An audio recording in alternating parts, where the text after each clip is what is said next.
DH20 and DH22 Upgrade Guide. We recommended upgrading the newest software version as the following steps to ensure optimal performance. Step 1. Preparation. Get the software upgrade package from the FTP platform.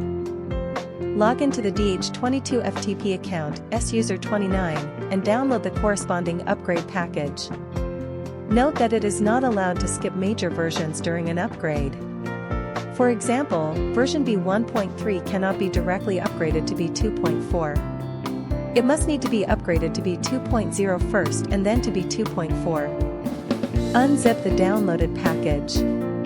Place the software upgrade package in the root directory of the USB flash drive. Do not extract this compressed file or change the file name, otherwise the analyzer cannot recognize the upgrade package. Step 2. Upgrade.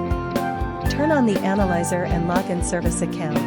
At the home page, click Service and then click Version to record the current version of the analyzer.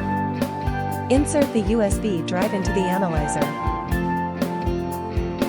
Return to the service interface and then select Upgrade. The analyzer will automatically detect the upgrade package on the USB drive. Click on the corresponding upgrade package and confirm. Wait patiently for the analyzer to recognize the upgrade package.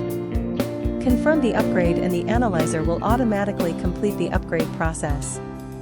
Do not power off the analyzer during the upgrade, as this may damage the main board and render the analyzer inoperable.